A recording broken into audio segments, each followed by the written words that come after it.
Halo semuanya, Assalamualaikum warahmatullahi wabarakatuh. Selamat pagi, salam sejahtera bagi kita semua. Apa kabar? Semoga selalu dalam keadaan sehat walafiat ya. Amin ya rabbal alamin. Baik anak-anakku sekalian, kita sudah berada di pertemuan kedua di pelajaran seni budaya.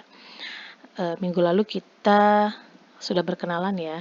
Jadi mudah-mudahan di pertemuan kedua ini kalian semakin punya semangat dan energi untuk belajar dan berprestasi. Ya baik anak-anakku sekalian, sebelum penjelasannya dimulai, silahkan kalian siapkan buku dan alat tulis lainnya. Jangan lupa materinya dicatat ya. Nanti kita di akhir bab akan melaksanakan evaluasi. Saya pengen tahu sejauh mana pemahaman kalian tentang sejarah batik Indonesia atau sejarah batik Banten itu sendiri ya. Oke, lanjut kita lihat uraian materinya. Di sini lumayan banyak ya yang akan kita pelajari di bab pertama. Ini baru bab pertama. Oke, tapi untuk pertemuan kedua hari ini saya hanya akan membahas tentang sejarah batik dan juga perkembangan batik di Indonesia. Ngomong-ngomong tentang batik, kayaknya sudah tidak asing lagi ya di kehidupan kita nih, masyarakat Indonesia, karena kita sudah sangat dekat dan erat sekali dengan batik ya. Bahkan kita sering menggunakannya mau itu acara formal ataupun yang informal sekalipun ya. Dan siapa sih yang tidak senang menggunakan batik, karena memang dari bahannya pun nyaman dan adem ya untuk digunakan. Ya, seperti itu. Oke, kita lanjut ke pembahasannya ya. Sejarah batik di Indonesia atau sejarah batik Indonesia ya. Saya bacakan terlebih dahulu, batik dipercaya semakin berkembang di zaman Majapahit dan penyebaran agama Islam di Pulau Jawa. Hal ini dibuktikan dari penemuan arca dalam Candi Ngrimbi di daerah Jombang yang menggambarkan sosok Raden Wijaya, raja pertama kerajaan Majapahit ya. Pada arca tersebut diperlihatkan atau ditemukan memakai kain batik bermotif kaung. Kemudian pengembangan batik banyak dilakukan pada zaman Kesultanan Mataram, lalu berlanjut pada zaman Kerajaan Solo dan Kesultanan Yogyakarta.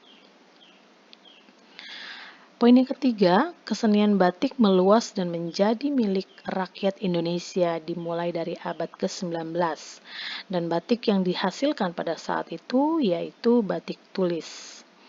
Ya, di sini ada kata meluas dan menjadi milik rakyat Indonesia. Maksudnya apa? Jadi gini loh, pada awal kemunculan batik, ini batik hanya bisa digunakan oleh kalangan tertentu. Contohnya raja dan keluarganya saja. Tuh, pada zaman dulu itu kita sebagai masyarakat di luar keraton atau di luar kerajaan itu tidak mengenal batik gitu ya. Karena memang batik ini merupakan pakaian tertentu saja. Namun karena banyak pengikut raja yang tinggal di luar keraton, maka kesenian batik ini dibawa mereka keluar keraton dan dikerjakan di tempatnya masing-masing atau di rumahnya masing-masing. Kemudian lama-kelamaan kesenian batik ini ditiru oleh rakyat terdekat dan selanjutnya meluas menjadi pekerjaan kaum wanita dalam rumah tangganya untuk mengisi waktu senggang. Oke, selanjutnya batik yang tadinya hanya pakaian keluarga keraton kemudian menjadi pakaian yang digemari baik wanita maupun pria. Dan bahkan kalian yang remaja pun pasti sudah tidak asing lagi ya dalam penggunaan batik dalam kehidupan sehari-hari ya. Kemudian batik ini juga menjadi pakaian rakyat yang digemari baik wanita ataupun pria. Oke. Kemudian pada abad ke-20 atau setelah Perang Dunia ke-1, batik cap muncul. Nah, di sini awal kemunculan dari batik cap dan mulai dikenal di kalangan pengrajin batik Indonesia. Oke, muncul-muncul baru ya, teknik-teknik baru dalam membuat batik ya. Salah satunya adalah batik cap ini di tahun atau di abad ke-20. Kemudian yang poin kelima, seni batik memiliki kaitan dengan penyebaran agama Islam di Pulau Jawa dan batik menjadi alat perjuangan ekonomi untuk melawan perekonomian Belanda. Ya, jadi di Indonesia ini kan banyak daerah-daerah pusat perbatikan ya. Di Jawa ya seperti Pekalongan, Yogyakarta, Solo, Cirebon ya, dan bahkan sampai Banten pun dijadikan sebagai pusat pembuatan batik. Nah, daerah-daerah santri ini dan kemudian batik menjadi alat perjuangan ekonomi oleh tokoh-tokoh pedagang muslim untuk melawan perekonomian Belanda itu. Itulah sebabnya kenapa dijadikan sebagai alat perjuangan ekonomi dan berpengaruh terhadap penyebaran agama Islam di Pulau Jawa. Oke, selanjutnya kita ke pengertian batik itu sendiri ya. Batik berasal dari kata amba yang bermakna menulis dan titik ya, yang bermakna titik. Batik diartikan sebagai proses pewarnaan celup rintang yang menggunakan lilin malam. Namun menurut standar Indonesia, yang disebut batik adalah bahan kain hasil pewarnaan celup rintang. Menurut corak-corak khas batik Indonesia dengan menggunakan lilin batik sebagai perintangnya. Ya, kemudian kita lanjut ke filsafat ya. Ke filsafat batik ya.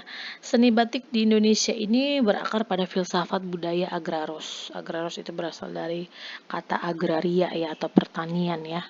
Kemudian ragam hias, lambang-lambang, bahan dan sarana, bahkan kerangka waktu pengerjaannya semua mengekspresikan dari kehidupan yang berasal dari kebudayaan dan pertanian.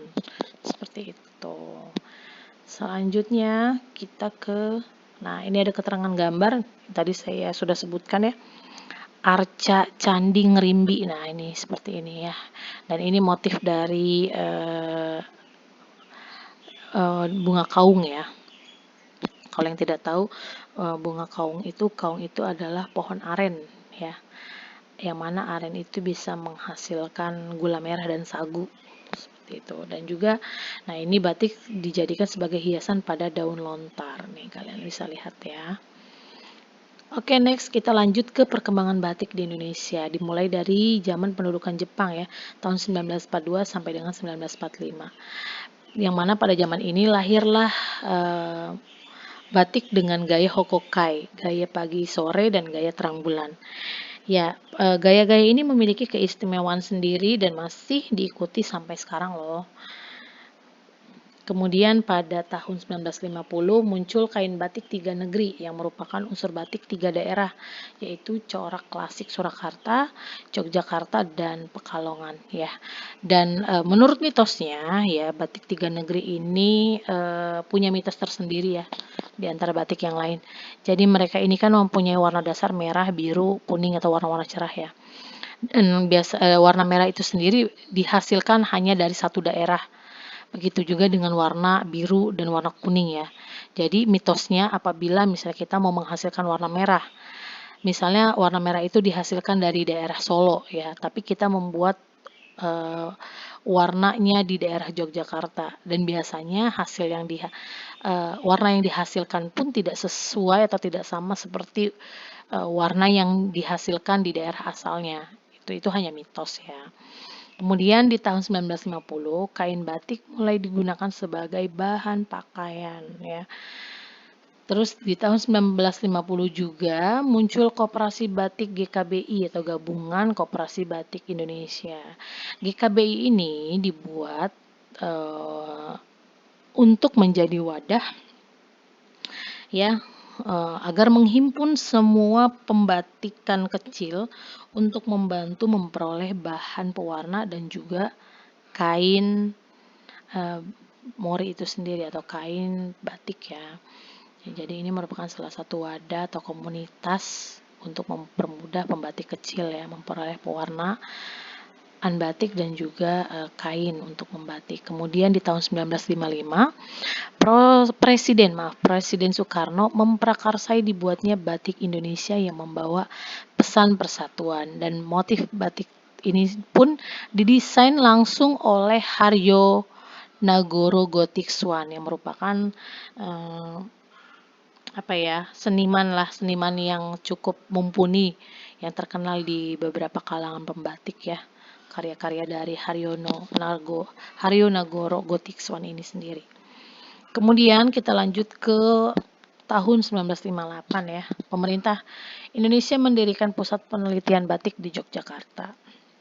Kemudian di tahun 1960 muncul gaya batik Indonesia Raya dan puncaknya pada tahun 1970. Kemudian sejak tahun 1950 hingga 1970, batik banyak dipamerkan tidak hanya di Indonesia, bahkan hingga ke mancanegara. Hal ini dibuktikan karena batik banyak diperkenalkan melalui pameran dan peragaan dalam acara kunjungan kepala-kepala negara lain, juga dalam pameran-pameran perdagangan dan perindustrian. Sebagai catatan, pada 1900 dalam Exposition Universelle atau sebuah pameran internasional di Paris, Prancis, batik kita ini banyak memukau publik dan seniman loh.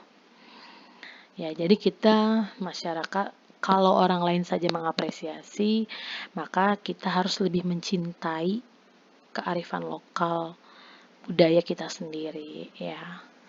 Oke, selanjutnya, nah ini ada keterangan gambar yang tadi kata saya sudah dijelaskan di awal, batik gaya Hokokai ya, seperti ini ya.